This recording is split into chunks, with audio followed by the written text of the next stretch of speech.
Japan is the country of bullet trains and neon skylines, of vending machines on mountain roads and robots that greet you in hotel lobbies.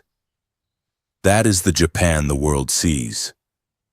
There is another Japan, older and quieter, tucked into the cold northern region called Tohoku, and it is vanishing.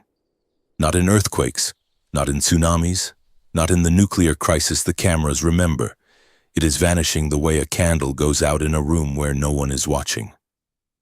The last grandmother dies. No one replaces her. The rice paddy goes to weeds, the house waits, and then one day the forest begins to move back in. In just the last 5 years alone, 86 separate settlements across Tohoku have become completely uninhabited.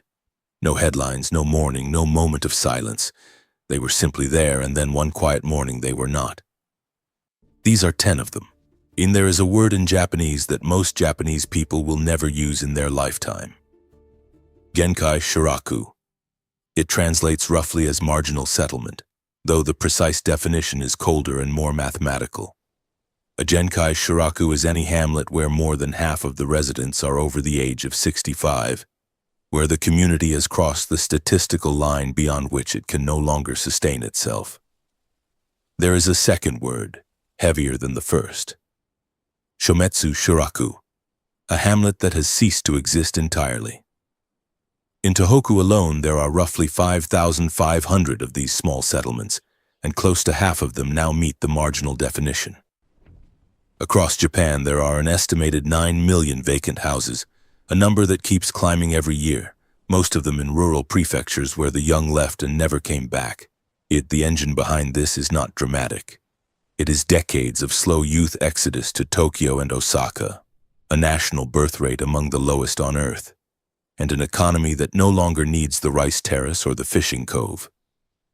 The 2011 disaster only sharpened what was already happening.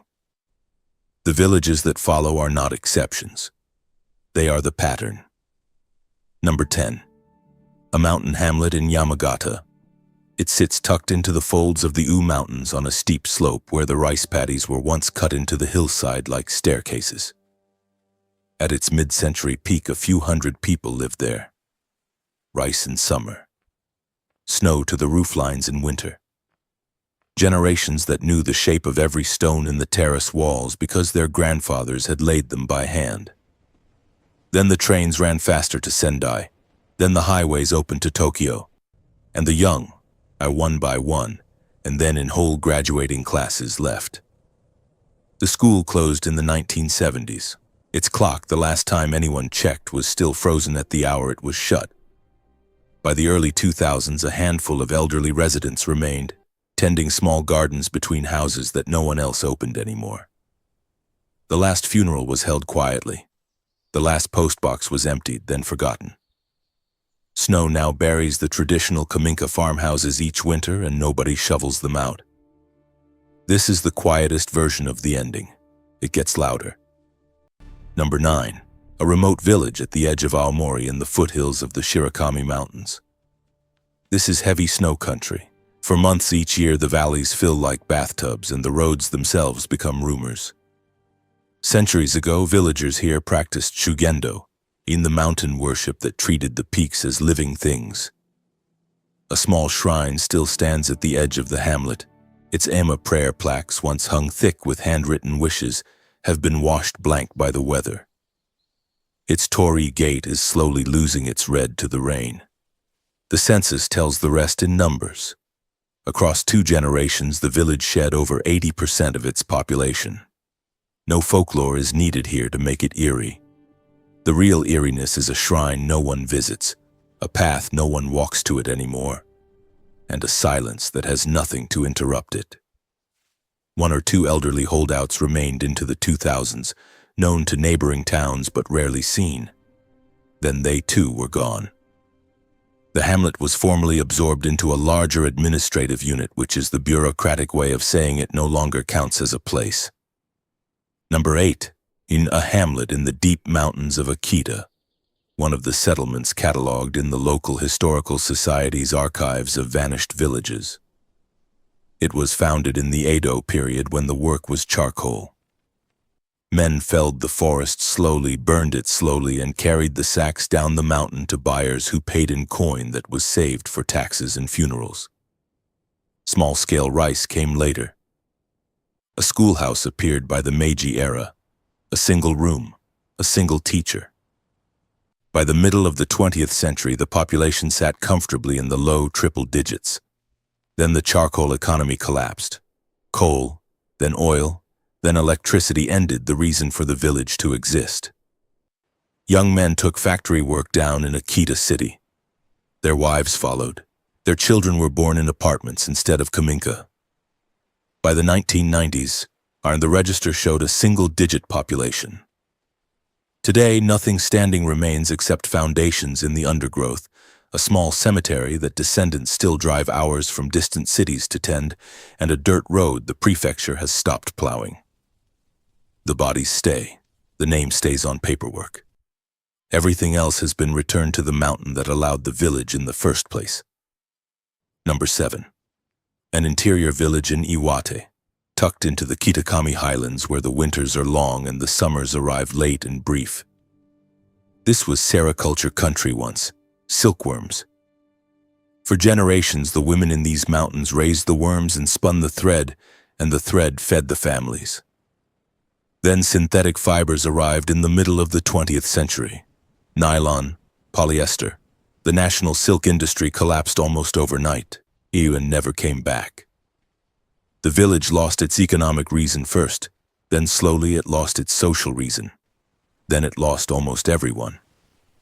Today, in one of the smallest hamlets within that mountain belt, a single widow lives alone.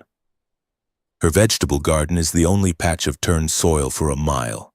Around her sit more than 24 dark houses, most of them locked from the inside, their windows clouded, their rooflines slowly bending under snow they no longer shed. Her grandchildren live in Sendai. They call on holidays. She is the last resident listed on the municipal register, which means the day she is no longer here, the hamlet's official population will tick from 1 to 0. Bureaucratically alive, practically extinct, a village that is keeping its light on only because she hasn't stopped turning it off yet. Number 6. Itate. And this one is different, and the difference matters. Itate sits inland, well away from the coast. It did not drown in 2011. No wave reached it, and yet, in the weeks after the meltdown at the Fukushima Daiichi plant, the wind carried the invisible fallout directly over the mountains and valleys of Itate, and settled it across the village like an unseen snow. Entire upland hamlets were evacuated. Residents were told to pack what they could carry. Some of those evacuation orders were eventually lifted. The government declared certain areas safe. Certain hamlets officially reopened. The return, when the numbers came in, was minimal. Reconstruction agency data shows single-digit return percentages in some of the smallest settlements. The people who did come back were overwhelmingly elderly. There were no children in the schoolyards, and there were no young families on the roads, no new houses being built. The official record says Itate is still inhabited. The human record says several of its smallest hamlets were quietly allowed to fade, because no government wants to admit that it has rebuilt a village of grandparents alone on a hillside no one else will return to. This raises a question the rest of the country has not yet been willing to answer. Is abandonment still abandonment if the village officially exists? Number 5. The outskirts of Futaba. Futaba town is the home of 2 of the reactors of the Fukushima Daiichi nuclear plant. When the cooling systems failed in March 2011, the evacuation was total. Everyone, everywhere. Overnight, the outlying hamlets of Futaba, with the small farming clusters pushed up against the forested hills, and the fishing micro-settlements hugging the rocky coast, emptied in hours. Families left behind what they could not carry in a single trip out. For years afterward, the entire town sat inside the official exclusion zone, a pocket of Japan the state itself had declared unsuitable for human life. Some zones were eventually reopened, certain roads were cleared, certain streets were declared safe. But the return numbers in the smallest hamlets have remained under 10%, in some, under 5%. Cars still sit exactly where they were parked the morning of the evacuation. Vending machines stand open, rusted in position. A convenience store was found mid-restock, boxes of noodles still waiting on the floor untouched, and a clock on the wall still keeping time to an aisle no customer has walked. These hamlets did not choose to disappear. They were told to leave and then, with the softest possible official language, informed they did not need to come back. The map still lists them. The country has moved on. Number 4. A fishing micro-settlement on the outskirts of Rikuzentakata, not the city the world saw on the news, but one of the small clusters on its edge. A dozen houses along a small, sheltered inlet. A tiny harbor with space for maybe 5 boats. Generations of the same families going out before sunrise, coming back at dusk with what the sea had decided to give them that day. On the afternoon of March 11, 2011, the wave flattened the cluster completely in minutes. Nothing taller than a foundation remained. The survivors were moved to temporary housing inland and then, years later, offered permanent relocation to raised housing built on the hills above. The elderly took it because it was safe and because they were tired. The young took it briefly and then took jobs in Sendai and never came back down the hill to where they had been born. A decade on, the original hamlet exists only as a graded lot behind a new seawall, a few foundation stones visible in the grass. Physically reset, socially extinct. The cemetery, rebuilt higher up on a hillside the wave could not reach, is now the only reason anyone still comes. If this kind of history, the stories, the headlines didn't keep, is worth something to you, subscribe. We go quietly through the rest every week. Number 3 is where the contradiction sharpens. Number 3, Nami, a coastal town that sits in what was, for years, the nuclear exclusion zone along the Fukushima shore. Since 2017, parts of Nami have been officially reopened. The government produced careful footage of the ribbon cuttings, a new train station, a new convenience store, a handful of returnee families carefully photographed outside their restored homes. The message was clear. Nami was coming back. The reality in Nami's outlying hamlets, the small mountain settlements on the town's inland edge, is something else entirely. Return rates there sit in single digits. In some, it is 2 or 3 families on a lane that once held 50. Houses still hold the dishes from the breakfast of March 11th. Calendars on the kitchen walls have not been turned. A child's homework still waits on a low table unfinished, for a child who has become an adult somewhere else.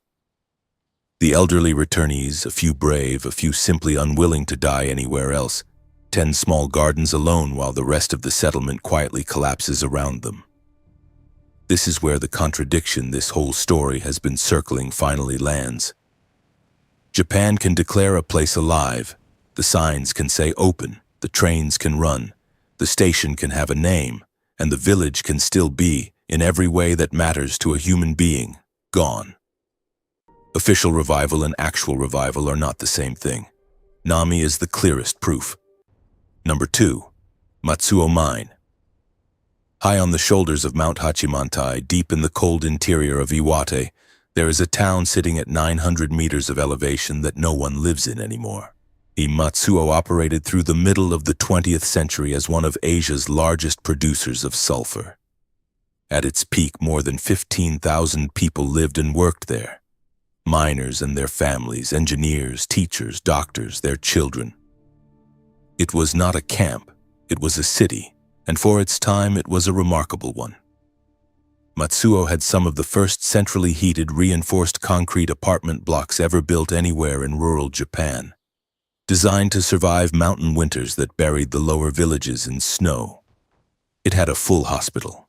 It had multiple schools. It had a movie theater and shops and a pace of life that was genuinely modern. The residents called it the paradise above the clouds, and for a while they genuinely meant it. In 1969, cheaper imported sulfur and petroleum byproducts made the Japanese sulfur industry uneconomic overnight. The mine closed quickly. Within a few years, all 15,000 people were gone. The concrete apartment blocks are still up there. 4 stories high, row after row, empty, windows blown out by decades of alpine weather.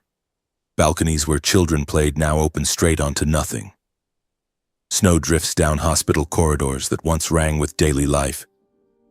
The mountain has been eating Matsuo for more than 50 years. It is not finished yet. Number 1. Shionohara, a hamlet in Minami-Aizu, in the southwestern reach of Fukushima Prefecture, far enough inland that the reactor did not touch it and the wave could not reach it. Population today, roughly 95 souls. The town that surrounds it is 92% forest. Most of the remaining residents are over 70. There is no school. There is no shop. There is one bus a day and sometimes not that. One elderly woman rises each morning as she has for decades and tends a vegetable garden she has tended for 60 years. Every morning, without fail, the soil knows her hands. Nothing in this description is unusual for Shionohara.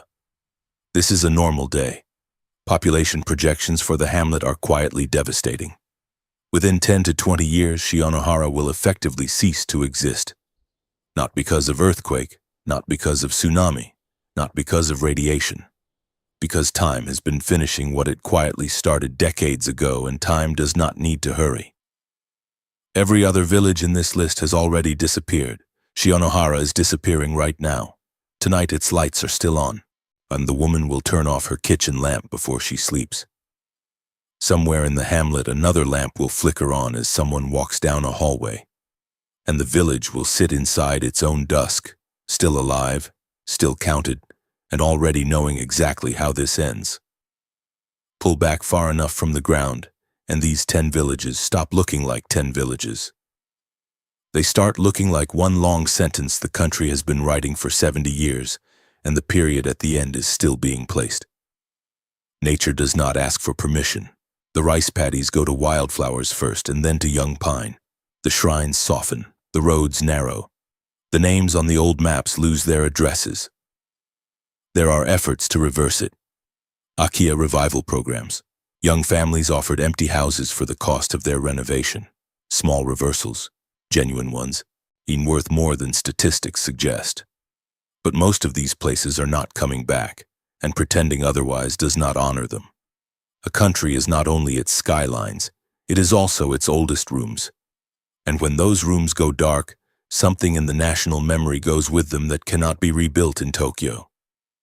Somewhere in Tohoku tonight, a village still has its lights on. Tell me in the comments what quietly disappearing looks like where you live. I read every single one.